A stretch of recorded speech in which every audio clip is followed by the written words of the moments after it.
Teve um patriota que foi preso no dia 9 lá no QG.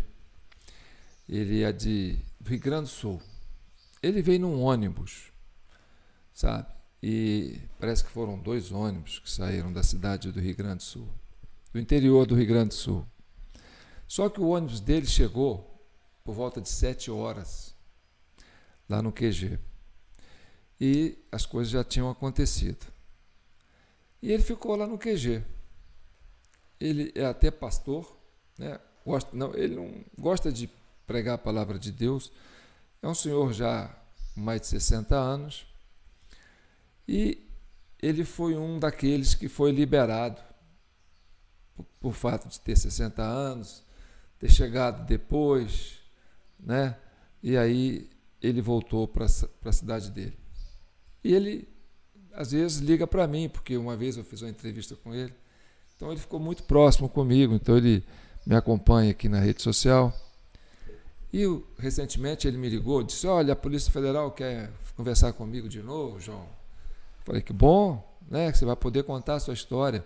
E ele, redundante, né? Vou contar sim, vou falar que eu não estive lá, que não tem nada a ver, que aquilo lá não tem nada a ver, e papapá, são pessoas de bem e tal. Aí eu perguntei para ele assim: vem cá, como é que você foi parar em Brasília? Ele falou: não, eu fui de ônibus. Eu perguntei para ele assim: quanto é que você pagou de passagem para esse ônibus? Ele disse: não paguei nada não. Mas como é que você soube desse ônibus? Tinha um guardinha municipal que ficava lá na praça e tal. Aí um dia ele me falou: olha, vai ter um ônibus que vai para Brasília lá para manifestação e tem vaga lá para você. Aí eu falei: mas você foi na boa assim? Você sabe quem que patrocinou, quem que pagou o ônibus para você ir? Quer dizer, para essa turma aí, já que era 0800? Ele: não. Você já encontrou com esse guardinha? Não, depois eu não encontrei com ele mais, eu passei lá para ver se eu achava ele, não achei. Eu falei assim: olha, procura saber quem que patrocinou esse ônibus, né? Porque o dono do ônibus, o motorista do ônibus, não tem nada a ver. Os ônibus ficaram presos lá, os motoristas ficaram com seu instrumento de trabalho parado, mas quem que pagou, que patrocinou esses ônibus para ir para Brasília? Ele não soube responder. E aí, numa sessão da CPMI, aquele deputado do Ceará, né, falou assim: olha, não está vazando na imprensa, mas a gente vai falar aqui, né? Uma organização criminosa patrocinou ônibus para Brasília, para o dia 8 de janeiro. Então, o que eu quero falar com vocês? Que esses ônibus que foram para Brasília, a maioria desses ônibus, com certeza, foram patrocinados por pessoas que sabiam o que ia acontecer no 8 de janeiro. Então, é como se fosse assim, uma coleta de patriotas para o caos. Quem patrocinou, não é o motorista, não é o dono do ônibus, mas quem patrocinou, porque quem queria que isso acontecesse foi a turma da esquerda, foi pessoas ligadas ao governo do PT. Então, o 8 de janeiro, com certeza, esse patrocínio desses veículos, desses ônibus que lotaram Brasília, que saiu do Mato Grosso, que saiu do Ceará, que saiu do Rio Grande do Sul, entendeu?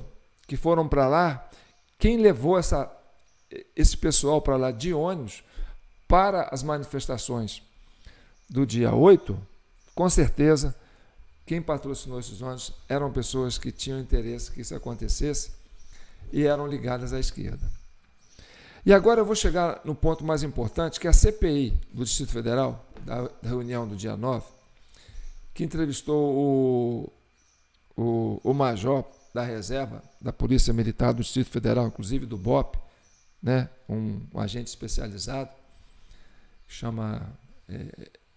se apresenta como Major Santa Cruz, né, porque o nome dele é outro, mas ele se apresenta como Major Santa Cruz. Esse Major Santa Cruz, ele organizou um núcleo dentro do QG de Brasília para incitar esse movimento do 8 de janeiro. Então ele foi uma pessoa-chave para quê? Para organizar esse levante para o dia 8 de janeiro para lotar Brasília. E aí como é que você acha isso, João? Falei, olha, é o seguinte, muitos grupos foram criados na internet, sabe? Grupos de patriotas, grupo de direita, e todos esses grupos foram criados, né, provavelmente por elementos da esquerda, para justamente vender essa narrativa do movimento do 8 de janeiro. Porque os apoiadores de Bolsonaro, os eleitores de Bolsonaro, depois do dia 1º, já tinham desistido. Os acampamentos já estavam sendo desmontados. E uma coisa interessante é que durante todo o ano, todo o governo do Bolsonaro, a esquerda falava assim, a oposição falava assim, que ele vai dar um golpe, que ele quer dar um golpe, que ele não vai aceitar a eleição, que ele quer colocar os militares para governar. Só que o presidente andou nas 4 linhas até entregar o mandato. E depois que ele entregou o mandato, que ele já saiu, eu não vou passar a faixa porque eu sei que isso aí foi uma marmelada, estava no direito dele.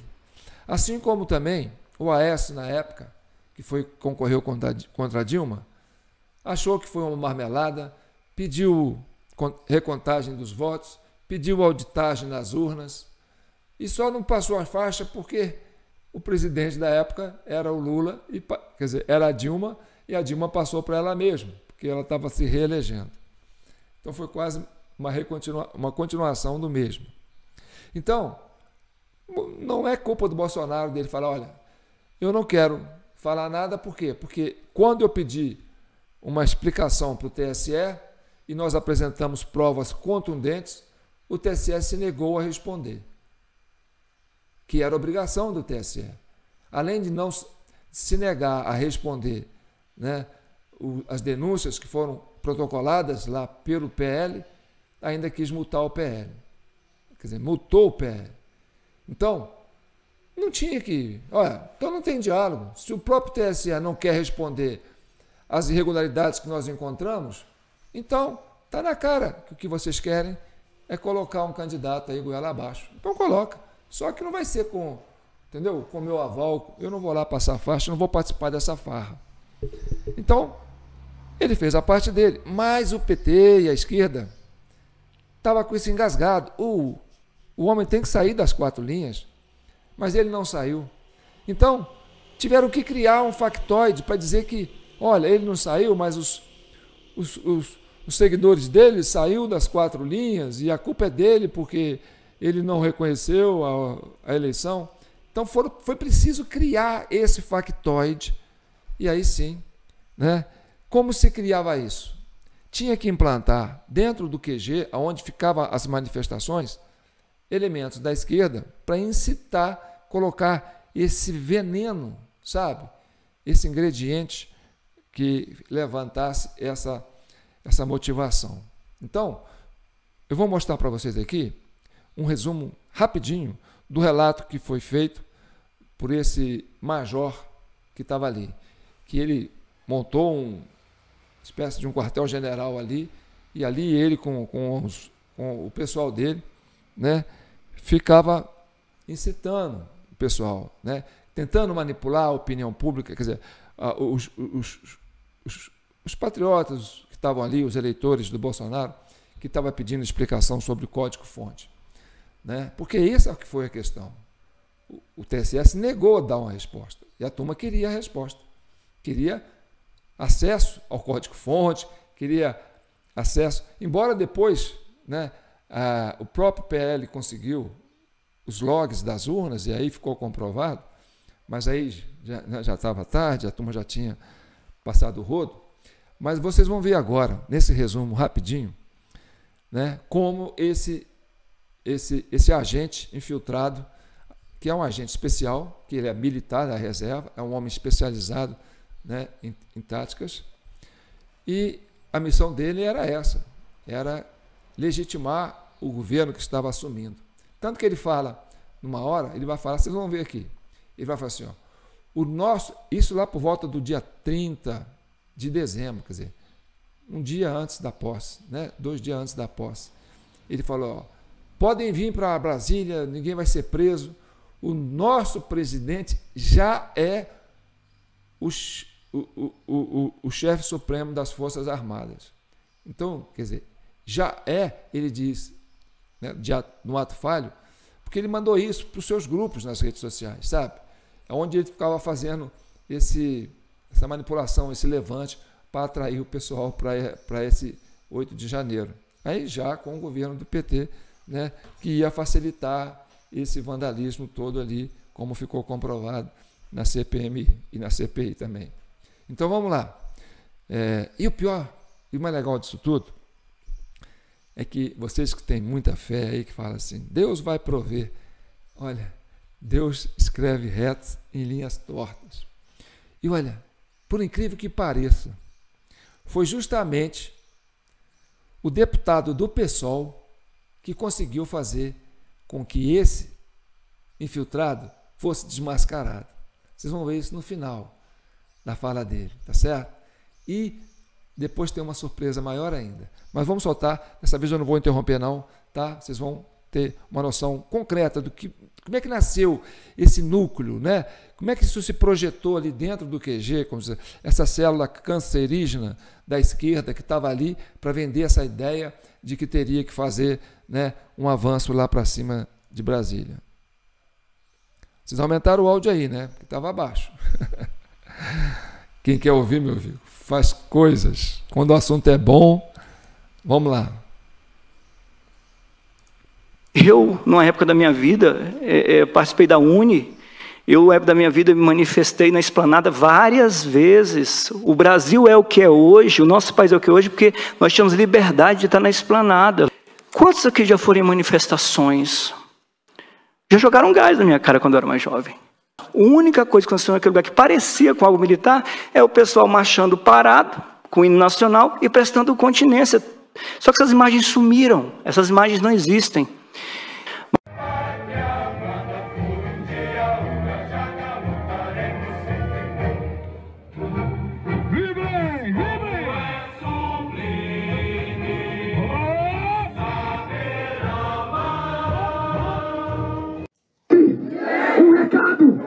A um funcionário público que é o presidente da República.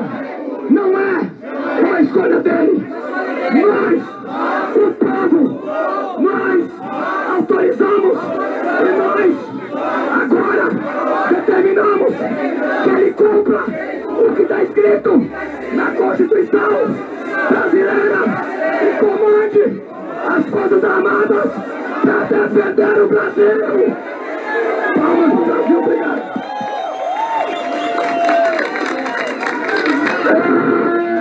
Eu sou brasileiro com muito orgulho. Mas eu tinha minha convicção política, votei no presidente Luiz Inácio Lula da Silva, fui da UNE, fui de movimento estudantil. E o senhor hoje é de direita? Eu não acredito nessa situação de direita ou esquerda. Boa tarde, por aqui Major Cláudio Santa Cruz, direto aqui do QG do Exército de Brasília, dia 28 de dezembro, 59º dia do Movimento de Resistência Civil do Povo Brasileiro. Pessoal, veja bem, cada brasileiro que votou em Jair Messias Bolsonaro tem que estar na rua a partir de agora, mas principalmente no dia 31 e no dia 1º, ok? Nós precisamos lotar as ruas, fazer uma greve, parar tudo, e não é crime não. A sua Constituição, nossa Constituição Federal garante isso. A sua Constituição, nossa Constituição Federal garante isso. Nosso presidente já é o comandante-chefe das Forças Armadas. O nosso presidente já é o comandante-chefe das Forças Armadas. Entendeu? Numa guerra, o 01 ele fica realmente afastado. A gente afasta o 01 para que ele não seja atingido, pô. Então pensa, basta pensar. Tem coisa que vocês não vão entender no momento, mas tá tudo certo. Vem pra rua, vem pra Brasília, vamos lotar tudo. Agora é QG, é rua, é rampa, vai ter brasileiros subindo em pé de árvore. Tem que ser assim. Brasil! Esse cidadão é o senhor, né? Sim, sou eu. Isso não é incitação?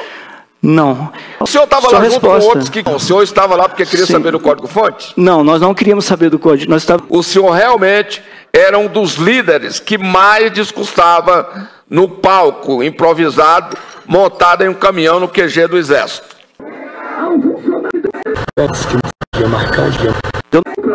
O que está escrito na Constituição brasileira e comande as Forças Armadas para defender o Brasil.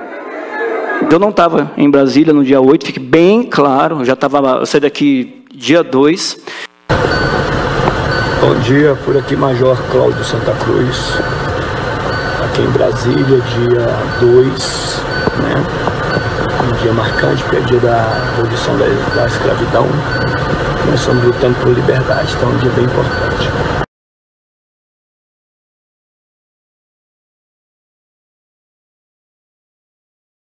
Olha só, galera, tem uma luta.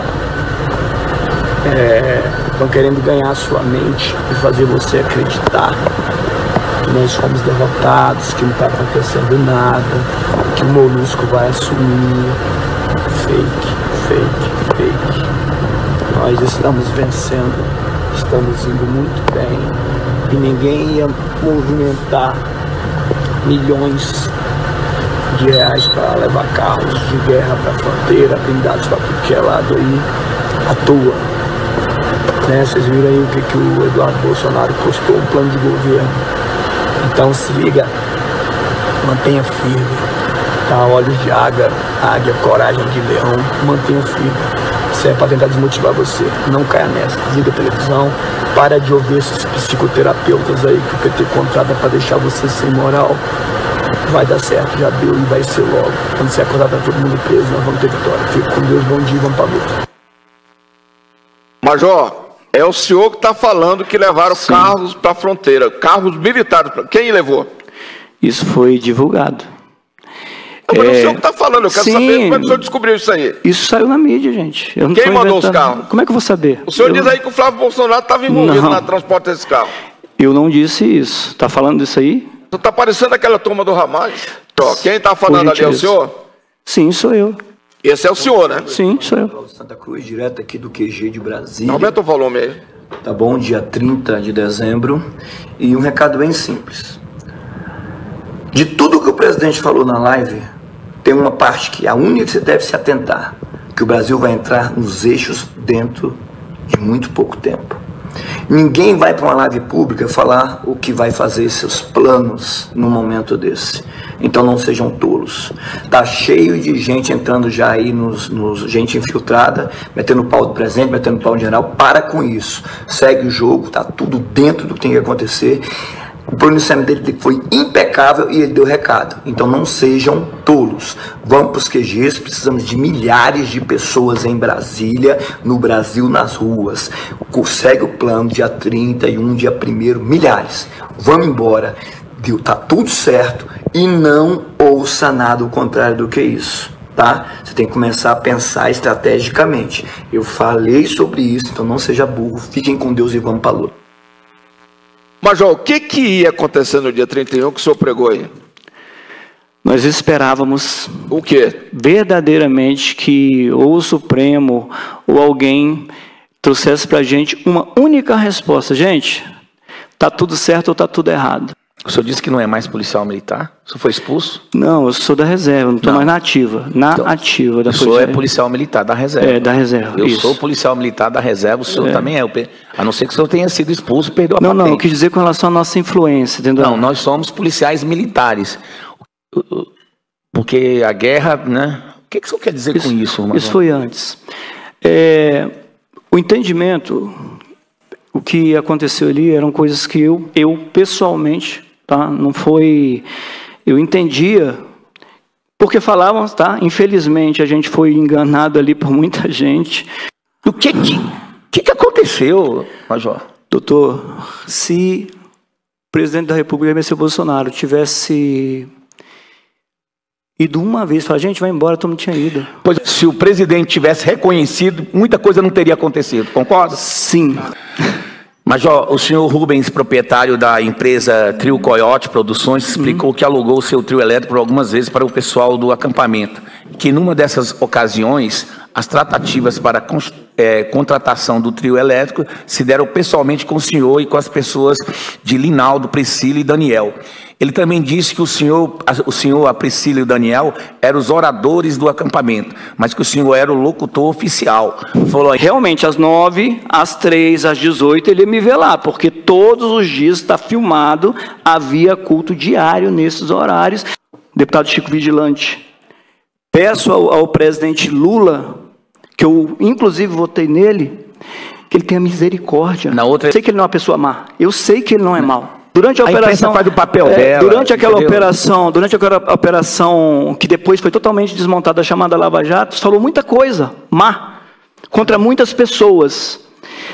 Essas pessoas que foram maculadas à honra, inclusive o presidente, que hoje é presidente da República, foi maculado à honra, que foi divulgado isso no país inteiro. Muita gente que estava ali votou no presidente Lula. Eu, inclusive, eu fui da Uni, porque depois aí vem a justiça e vem provando que tudo era uma falácia, que tudo era mentira, que nada daquilo aconteceu. Tá.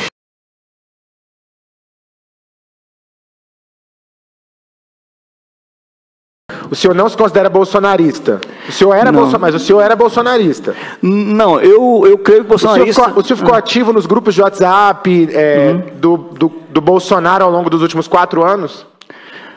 Não, Os 4 anos do governo, não, o que acontece? A gente é muito... eleição. O conservadorismo, a questão de ser conservador, eu creio que seja uma pessoa conservadora. Sim. Tá? Inclusive, se eu não lembro de mim, eu já tive que ser em algumas situações a serviço. Mas, que é diferente, Boina, mas assim, eu creio que eu sou conservador, mas para o bem. eu creio que eu sou conservador, mas para o bem. Eu creio que eu sou conservador, mas para o bem.